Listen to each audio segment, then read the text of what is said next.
right, Walt's Main Street Story, new tour at Disneyland. Relatively new tour, it's not brand new, but it's an interesting tour up and down Main Street. The real headliner is you get to go inside Walt Disney's old apartment there on Disneyland, up above the firehouse, and which is previously off limits to most people. Anytime you say that something's off limits, it obviously has a lot of people who are clamoring to get in there and will pay a pretty penny, say $160 or so, to get inside. So you can go inside Walt's apartment. However, you can't take photos or video back there. So my goal for today's video is to give you guys the best sense of what the tour is like without, violating any of the rules and getting on some list of Disney ne'er-do-wells. There's no better place for me to give you an overview of the tour other than in the park itself on the tour. So let's head out to the park and I'll catch up with you guys here afterwards. Hey there, welcome to Happy, welcome to Disneyland, and welcome to Main Street. So today, got something kind of interesting, kind of different. Walt's Main Street Tour. I'm sure, like many people, one of the first facts that they learn about Disneyland is that Walt, had an apartment built for him so he could stay and work here and sleep and just have a place to kind of rest his head. So I want to share with you guys a little bit of what it's like and is it worth it? It's $160. It's a lot for one person, and you got a family. It's quite a bit. It's about $136 after a Magic Key discount. Although I initially was showing me a Magic Key discount, and then I booked it for the full $160. I'm going back and forth with customer service. I don't know if they'll adjust that or not. But we'll go ahead and check in and see what the process is like and go from there. Hey there, how's it going? Checking in for the Walt's Main Street Tour. Let me get you a name tag, and I will bring it out in a little bit. Here is it? No recording, but you can take as many photos as you like. As many photos, so I can have the phone out. They don't make you put it away or whatever. No, you don't have to put it away while you're on Main Street. Uh-huh. When you are in the apartment, there will be no photos at all. So at that point, then you'll put it away. Okay. Do they take photos for you in the apartment? Yeah, okay. get a photo of Awesome. Great. Thanks. All right, so we're checked in. We're just waiting. A little table reserved for tour guests. We got our little recording tour device. We're all set. Got our little tour device, little earpiece that hangs on a little funny. Got our free name tag, free fan, and ready to roll. And so we're off on the walking portion of the tour down Main Street, and there's nothing revolutionary here if you're a hardcore Disney nerd and you know your Disney history. However, if you're a casual Disney fan and you appreciate the history, there's some interesting tidbits and stories and everything like that. So we're going to start in the Opera House. They give you the earpieces so that you can hear your tour guide. As they're walking down, they actually talk very, very softly on the tour. I don't know if that is a business decision so that people don't get free tours along the way, or if it's just a courtesy to other people so they're not shouting over Main Street. Probably a little bit of both. But as you're walking down the street, your tour guide, at least our tour guide, was talking very, very softly. It's a lot of just sort of. And Walt Disney over here was from Marceline, Missouri. So you see that on the window is a reference to Marceline, Missouri. And that's pretty much how a lot of the Main Street portion of the tour goes. And then we're going to head down to the cinema, and we're going to meet Millie. You see her name tag is from Marceline, Missouri. We're going to see a little bit of the test wall and the dentist along the way.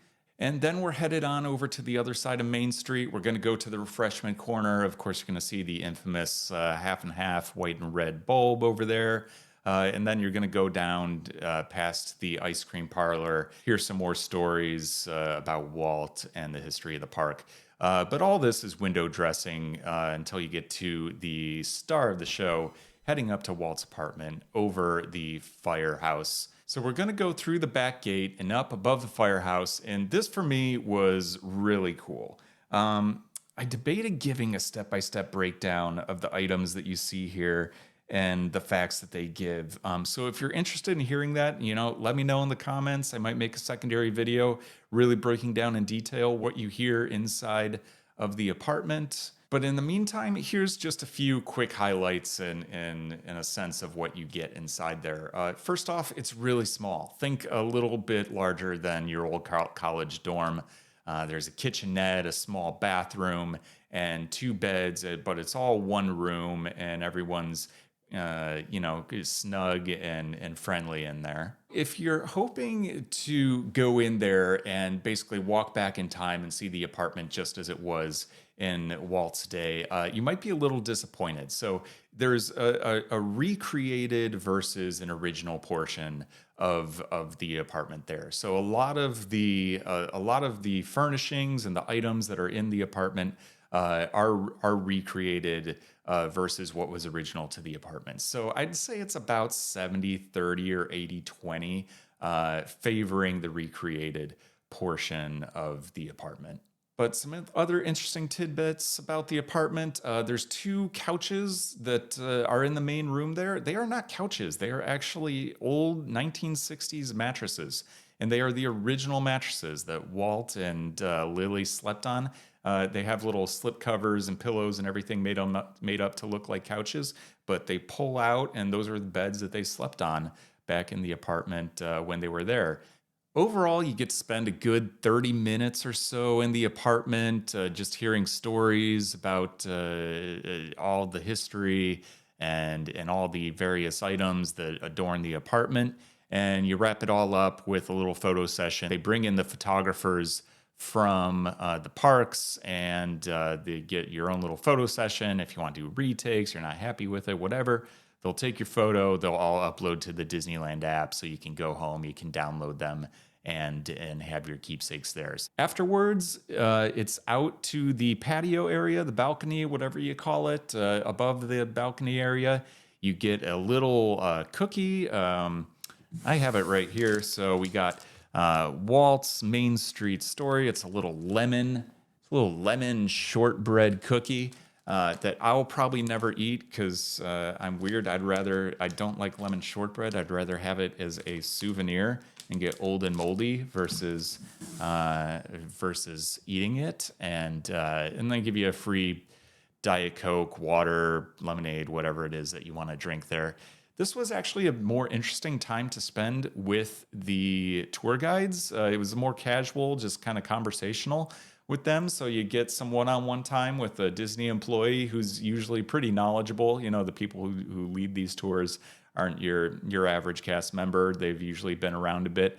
And so they have just interesting stories and whatnot to share about the parks and everything like that. I would say it would have been nice if they set up this patio area to have some sort of parade view. The patio isn't original to Walt's day, so there's no sort of I don't know what you want to call it, sanctity about it. So if they opened it up and gave you a little bit of view of the town square below, that would have been nice, because otherwise you're just in a closed off area outside, just kind of eating your cookies and drinking your drinks. But once everybody's done, that's about it. You kind of go back in through the apartment, go walk down, back out to Main Street, say goodbye, and you're off.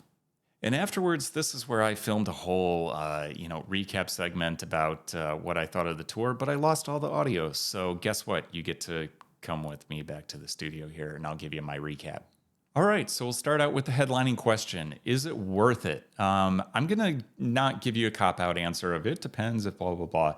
I'll just give you a categorical yes for most people. For myself, it's worth it. For most casual Disney fans, it's nice. You're right in the wheelhouse. If you appreciate Disney, the history, and Walt's backstory and everything about it, but you haven't kind of done the deep dive on all the stories and trivia and facts and stuff like that, this is your opportunity to get all that and see a little bit of the behind the scenes magic there. But I will add the caveat that unless you have an interest in this, if you have very young children or you have a significant other who just is bored to tears by perhaps seeing the bricks on the test wall in the history of that, or little references to Marceline, Missouri, and seeing what sort of like tea set is in the kitchenette of the apartment, then this probably isn't for you. Again, with the steep costs per individual, if you multiply that times 3, 4, 5 for a family, and they have no interest in it, this one's probably not for you. And maybe just send the most interested people on the tour and leave the rest of them behind to go ride Space Mountain or something like that. I will say it would have been nice to have a more significant keepsake from the tour. Hey, I'm not one to complain about my free little cookie here. However, it's, for the price that you pay for the tour, it would be nice just to have something substantial other than, the name tag and the cookie, et cetera, to hold on to. So that would have been nice. And then our tour guide shared that these tours are a little bit of a pilot program of sorts. Post-pandemic, they don't know what the appetite is of the public for tours like this. Pre-pandemic, they did a lot more tours of this nature, but now they're feeling out what the demand is. So if this is something you want to see more of in the parks, then booking this tour and going on it just kind of shows them that that this is what the public wants, and maybe we'll get more of them in the future. All right, so that's about it. So if you enjoyed this video, go ahead, the old YouTube cliche, like, subscribe, etc., etc. We're a small channel. If you have any questions that we didn't answer, go ahead, pop them in the comments. I'll respond to them whenever I get a chance. And if you want to see more reviews, go ahead, let us know in the comments as well. And we'll cover that. And thanks for watching. We'll see you guys in the parks. Until then, be kind to yourselves, be kind to everybody else, and welcome to Happy.